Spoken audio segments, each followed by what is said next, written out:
მაგარ ქვეყანაში ცხოვრობთ რა და ისეთ ქვეყანაში, რომელიც ყველას ჭირდება. აი ნახეთ ჩვენ მივახციეთ იმ დონეს, სადაც საქართველოს ჭირდება ყველას აბსოლუტურად რა. იმიტომ ეს გაუაზრებელი უკვე რა, მე მაგაზე კომენტარის გაკეთებაც არ მინდა რუსეთს უკრაინას შორის რა ხდება. რა, არ ვიცი, შეიძლება 10 წელი იყოს ესე 12 წელი. ჩრდილოეთი მარშრუტები სატრანზიტო ენერგეტიკული გაჩერებულია.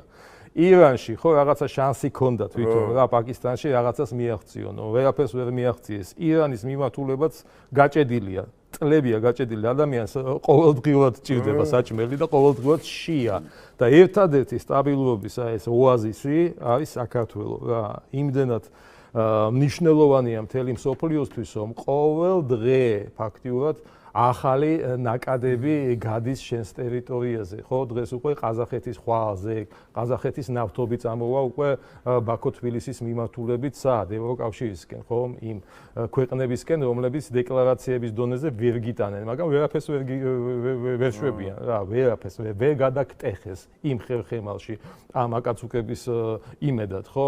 ამიტომ ჩვენ უნდა შევინარჩუნოთ ეს სტაბილურობა და მშვიდობა და მე მინდა გითხრა გულსფელად გითხრა რა რომ მთელი აი ამ რამდენი წელი გავიდა 14 წლის განმავლობაში რაც თქვა ქართული ოცნება ხელისუფლებაში ნუ აი რამდენი სახეცვლილი მთავრობა ვინახულეთ ხო ზოგიერთი ციხეში ზის ხო იმათი ვიპ წევრებიდან და ეხლა აი ეს შემადგენლობა აი მართლა ერი უნდა ლოცულობდეს იმაზე რომ აი ეს პრაგმატიზმი ეს წესიერება და ეს სინერგია სახელისუფლებო ღმერთთან შეინარჩუნონ. იმიტომ რომ ამაზე მხოლოდ საქართველოს ბედი დღეს არ არის დაკავშირებული, მთელი მსოფლიოს ბედი არის დაკავშირებული ჩვენს სტაბილურობასთან და ტყუილად კი არ იყო ამ მომენტამდე იგივე ანაკლიის სპორტის მშენებლობა თქვათ დაპაუზებული, მაგრამ უკვე დაიწყო, იქაც დაიწყო პროცესები, იმიტომ რომ მსოფლიოს ეჩქარება შენში დაინახოს სტაბილური პარტნიორი, ხო? გენდოს შენ და ეხლა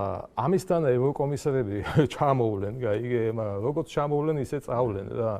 შეჭამენ ხინკალს და დაბრუნდებიან უკან, იმიტომ რომ გამორიცხულია, ვინ უნდა შეგვაშინოს აი ამ ადამიანმა იმან უნდა თქვას, რომ რატომ უშლით ხელს თქვენ შვილებს და შვილიშვილებს სქესი აირჩიონ, ეს უნდა იქადაგოს საქართველოში, რომლის 1,5 მილიონი მორწმუნე მხოლოდ იმ 5 დღეში დაინახა მთელმა მსოფლიომ პატრიარქთან დამშვიდობების მიზნით რიგებში წვიმაში და ქარში რომ იდგა.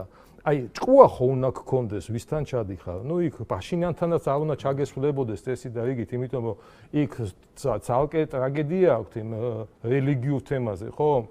სადაც ადამიანები აღელვებულები არიან და ვერ იტანენ პაშინიანს აი ამ დაპირისპირების გამო სომხურ ეკლესიასთან და ტრადიციულ საზოგადოებებში, ხო? რატომ ჩამოდიხართ ამ სისულელეებით რა? მე მესმის ჩამოხვიდე, წახვიდე ანაკლიის სპორტის მშენებლობას შეხედო, დაინტერესდე რკინიგზას რამდენი ვაგონის გამტარიანობა აქვს დღეს და შეიძლება თუ არა ამის გაზრდა, რაც უკვე გაზრდილია ჩვენთან მიმართებით რა. იმიტომ რომ ეს ტვირთბრუნვის ნაკადი ხო მატულობს ყოველ დღე და მე მეგობრე რა შეისწავლე სად ჩამოდიხარ მე ახლა სადღაც რომ ჩავიდე და ელემენტარულად ვიკიპედიაში არც ავიკითხო ეს ქვეყანა სად არის როგორ არის ანაირად არის აი ესე ბრმად ჩამოდიან რაღაცა გაიდლაინები აქვს ეს სიგიჟე რომ ეს რასაც მე ახლა ტალინში ვლაპარაკობ ხო ამის საუბარი შემიძლია თბილისის და ერევანშიც ნუ ეს არის სიგიჟე ამ სიგიჟეში ამყოფებენ საკუთარ თავს რაღაცა გაურკვეველ თემებზე უხარიათ კიდევ ერთხელ ვიძახი რაღაცა სხვადასხვა თუ არ გადის ახალი დროშა აი გეოგრაფიას სწავლობენ ჩვენი ბავშვები ამათ რუსთაველის აქციებზე ხო ხომ არა და თო ეხა პრინციპში ნახეთ ხო ჩვენ ტიპები რომ თვითონ ევროპაშიც ხო ბრიუსელში კითხებს უსვევდნენ ელემენტარული სად არის ირანი და ვერ პასუხობდნენ კი საქართველოზე ხო საერთოდ ლაპარაკი ზედმეტია რა მეცაც გეტყვი რა, ჩადის 2 კვირის თუ 3 კვირის წინ ეს ეკგ გიგაური ჩადის ნიდერლანდების პარლამენტში. რისთვის ჩადის?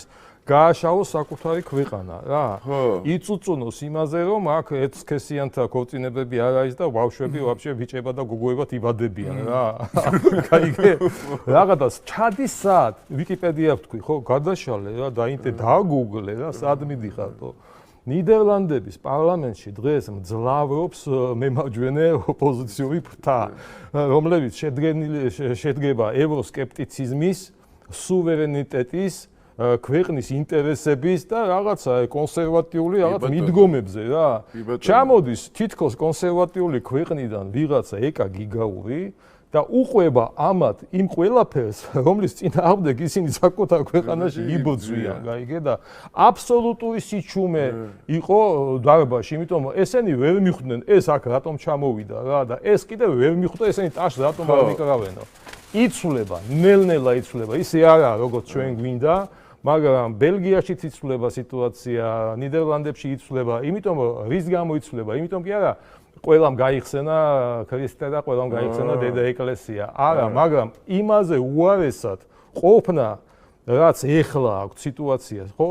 ამაზე უარესად უკვე არ შეიძლება იმყოფებოდნენ. იმიტომ რომ სადღაც მენტალობის დონეზე, რავი, გენეტიკის დონეზე თუ რაც ქვია, აი ის ევროპული ცივილიზაციის რაღაცა ელემენტები ხო მაინც ხომ გახსოვს რა, გახსოვს მამა შენი რა გარემოში გაიზარდა ხო, ბებია შენი რას წარმოადგენდა და დღეს ხვდებიან რა, რომ ეს სიმახინჯე, რასაც ქვია უსულაო თუ რა ქვია, უჩხულა თუ რუსულა თუ უჩხულა. ურჩხულა ფონდერლაიენი. ეს ყველაფერი თავის გუნდთან ერთად, აი ამ ევროკომისართან ერთად, ესენი ერთი გუნდი არიან. ყველაფერს აკეთებენ, რომ დაანგრიონ ევროკავშირი და პირდაპირ აი მიართვან იმ ოლიგარქიული მმართველობით კლანს და უთხრან, აჰა, შპც-ს დონემდე დავიყვანეთ ის, რაც ადრე იყო შეზღუდული საზოგადოება და ასე შემდეგ, ხო, თუ ღია საზოგადოება.